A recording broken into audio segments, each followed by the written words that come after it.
নানান ঘটনা প্রবাহের মধ্য দিয়ে ২০২৪ সাল শেষ হয়ে গেল। আর সবাই ১২টা ১ মিনিটে নানানভাবে সেলিব্রেশন করলেন। কিছু সেলিব্রেশনের দৃশ্য দেখতে পেলাম খুবই জাঁকজমকপূর্ণভাবে। তবে আমাদের জীবনে এই বছর ঘুরে ঘুরেই কিন্তু আসে। নতুন বছর নতুনভাবে শুরু করব অনেক কিছুই প্ল্যান থাকে, আসলে প্ল্যান মোতাবেক সব কিছু হয় না। আল্লাহ মানুষের জন্য যেভাবে জীবনযাপনের ধরন লিখে রাখেন সেভাবেই কিন্তু হয়ে যায়, কারো হাতে থাকে না। তো যাই হোক, আজকে আমার বছরের ২০২৫ সালের প্রথম দিন সকালবেলা একদম ঘুম ভেঙে গিয়েছিল। তবে নাস্তা একটু লেট করেই করেছি, কিছু কাজ সেরে তারপর নাস্তা করতে হয়েছে। তো এখানে দেখা যাচ্ছে আমি প্রতিদিনই আমার রুটিনে যেটা থাকে, পরোটা, ডিম ভাজি, এখানে বাঁধাকপি তারপর পেঁয়াজ কলি দিয়ে ডিমটা ভাজি করে নিয়েছিলাম আর পরোটাটা ছেঁকে নিয়েছি। 1 কাপ চা না হলেই তো না, শীতের দিন মানে আরও বেশি ইচ্ছে করবে আপনার 1 কাপ চা খেতে। তো এটা কিন্তু আমার প্রতিদিনকার রুটিন। আমি সবসময় 1 কাপ চা খাই আমার নাস্তার সাথে। অনেকে হয়তো দুধ চাটা অ্যাভয়েড করেন, কিন্তু আমার দুধ চা খেতেই বেশি ভাল লাগে। তো যাই হোক, আজকের দিন শুরু হয়ে গেল এভাবে করেই। তারপর এদিক দিয়ে কিন্তু আমি কিছু কাজ রেডি করে নিয়েছি, তো এগুলোই আপনাদের সাথে শেয়ার করছি। আশা করি সম্পূর্ণ ভিডিওটা দেখবেন। আর সব সময়ের মতো আজকে আমি একটা রেসিপি শেয়ার করছি, আর রেসিপিটা হচ্ছে রুই মাছ দিয়ে ফুলকপি, আলু, শিম দিয়ে রান্না। তো ঠিক আছে, পুরো ভিডিওটা দেখলে বুঝতে পারবেন।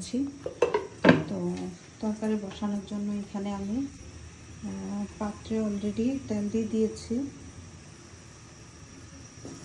ফোড়নটা কিন্তু জ্বলে যাচ্ছে। তো যেহেতু জ্বলে যাচ্ছে, আমি ভাবছি যে আজকে এভাবে একটু বসিয়ে দিই।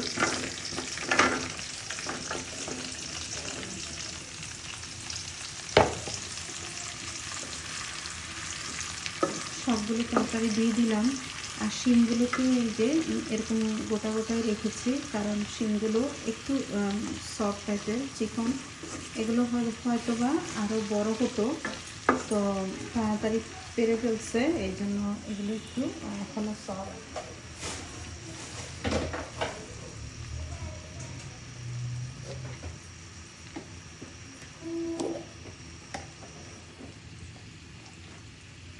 এখানে আমি পরিমাণ মতো সবগুলো ইনগ্রেডিয়েন্টস দিয়ে দিচ্ছি। এই যে হলুদের গুঁড়া 2 চামচের মতো দিয়ে দিলাম। চুলার আঁচ এখন বাড়িয়ে দিই। তরকারি থেকে হালকা একটু পানিও বের হয়েছে।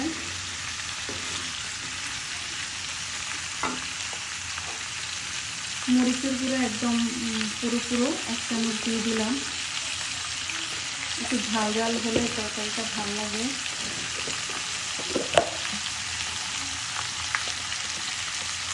তারপর আমার রসুনের বক্স থেকে কিছুটা রসুন পেস্ট দিয়ে দিচ্ছি। 1 চামচের মতো রসুন পেস্ট একদম শেষ হয়ে গেছে, এই দেখেন। তো আমাকে আবার রসুন পেস্টও করতে হবে। রসুন আনা আছে, ছিলে নিয়ে রসুন পেস্ট করতে হবে।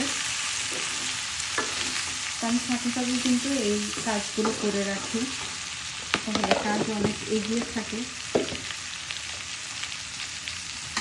তো সামান্য একটু পানি দিয়ে দিব।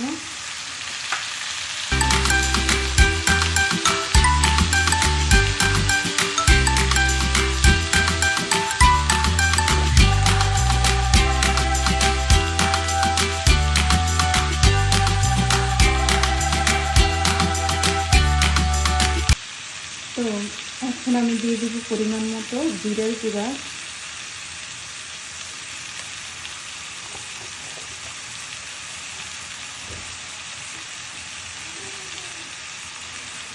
তারপর দিয়ে দিব লবণ মাছে দেওয়া আছে, আপাতত 1.5 চামচ দিচ্ছি।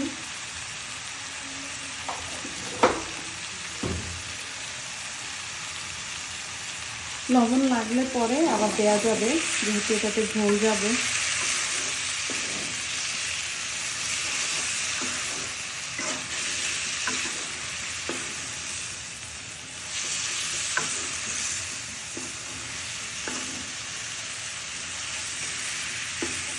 একটু ঘুরিয়ে ঘুরিয়ে চারপাশ থেকে মিশিয়ে দিতে হবে, না হয় লবণটা একদিকে চলে যাবে।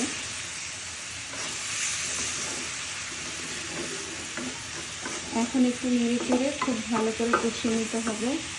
তো বাবুর আব্বু কিন্তু আরও বেশ কিছু মাছ নিয়ে আসবে, আমি মাছগুলো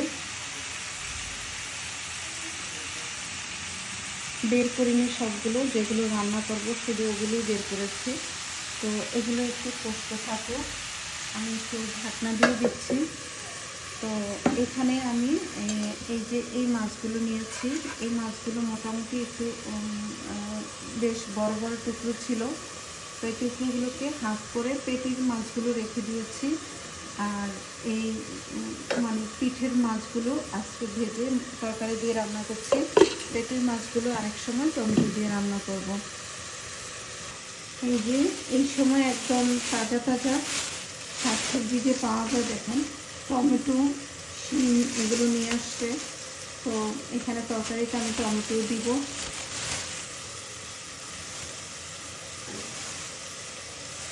তারপর বেশ অনেকগুলো ধনেপাতা নিয়ে আসছে, একদম ফ্রেশ ধনেপাতা।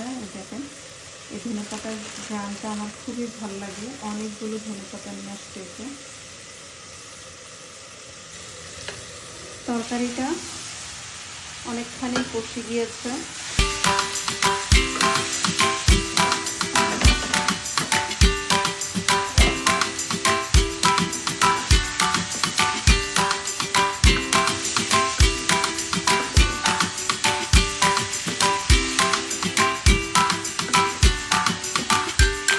মরিচের গুঁড়োর কারণে একদম লাল টুকটুকে হয়ে গেছে।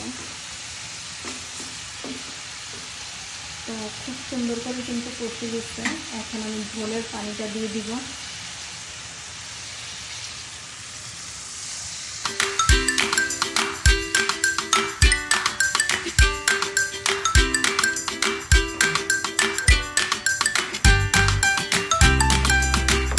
ফুলকপি আর এই সফট শিম, নতুন আলু, এগুলোর তরকারি কিন্তু বেশি টাইম লাগে না হতে।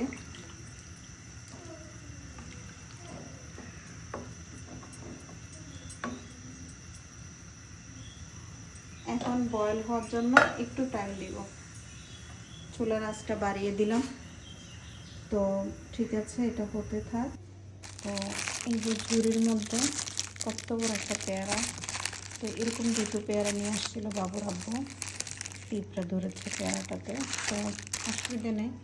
তো এইখান থেকেই একটা পেয়ারা কিন্তু এই যে বাবুর আব্বু কেটে নিয়েছে, ওর বাবাই কেটে নিয়েছে, যেহেতু ভাতের পরে খাবে এই জন্য আগে থেকে রেডি করে রেখেছে।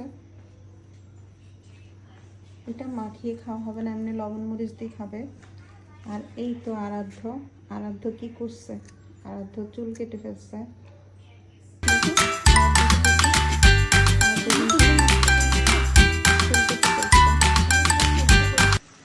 তরকারিটা কিন্তু অনেকটাই হয়ে আসছে, এখন মাছ দেওয়ার টাইম হয়ে গেছে।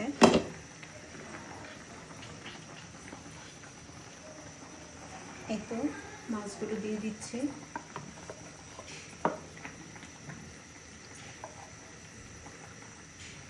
এভাবে ঝোলের পানিটা যখন ফুটে যায় তখন কিন্তু মাছটা দিয়ে দেওয়াই ভালো। মাছগুলো খুব মোটা মোটা করে কেটেছে, যে লোকটা কেটেছে। বাসায় হলে হয়তো পিসগুলো আরেকটু চিকন করা হতো। এত বড় বড় মাছের পিস আসলে আমাদের খেতে একটু অসুবিধেই হয়। এখন আমি এটা দিয়ে একটু ঢাকা দিয়ে দিব, তাহলে এটা কাভার করবে। আমার অন্য ঢাকনাটা কিন্তু এভাবে কাভার করে না, এই জন্য একটু প্রবলেম হয়।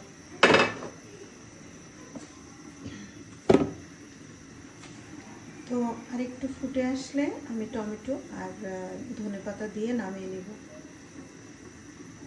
এই তো টমেটো কেটে নিয়েছি, তো টমেটোগুলো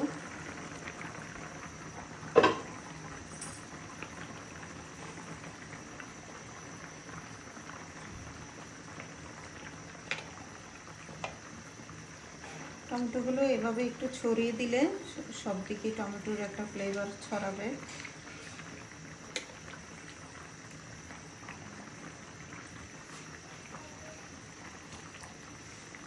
টমেটোর রসটাও দিয়ে দিলাম।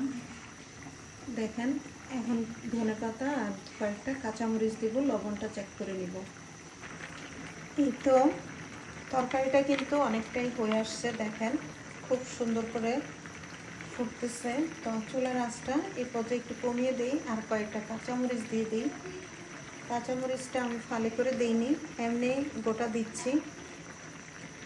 ভাতের সাথে কিন্তু একটু ডলে খেতে খুব ভাল লাগে, ঝাল ঝাল একটা ফ্লেভার পাওয়া যায়। আর শীতের সবজির মধ্যে ধনেপাতা না দিলে কি হয় বলেন? এই যে ধনেপাতাগুলো এভাবে হাত দিয়ে ছিঁড়ে ছিঁড়ে আমি দিই, একটু এভাবে করে দিলে একটা ফ্লেভারটা ভালো লাগে আমার কাছে।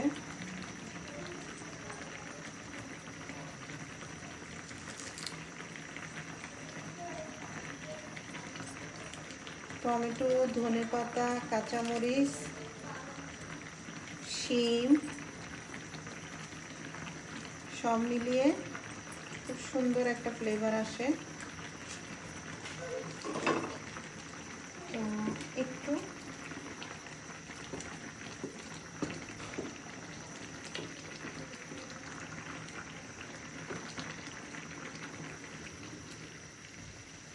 ভিতর থেকে একটু তুলে দেখি আলুটা কি পরিমাণে বয়েল হয়েছে। আলু বয়েল হওয়ার উপরে কিন্তু তরকারি হওয়ার নির্ভরতা, কারণ আলুটাই এখানে হার্ড। ভাঙা যাচ্ছে, তবে আরেকটু সফট হলে ভাল লাগে আর কি।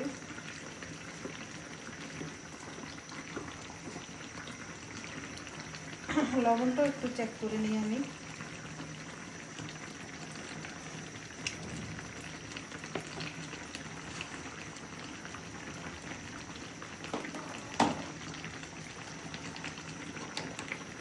মনে হচ্ছে একটু লবণ লাগবে অল্প।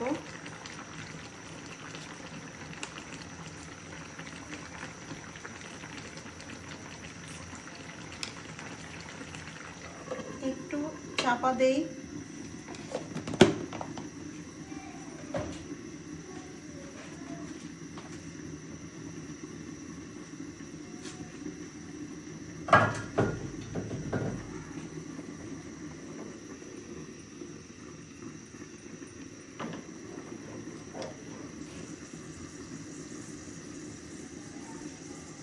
এভাবে একটু ঘুরিয়ে দিলাম।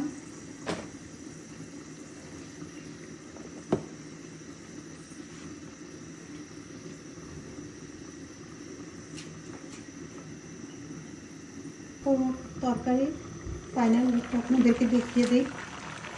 এই দেখুন কত সুন্দর হয়েছে তরকারিটা, মাশাআল্লাহ।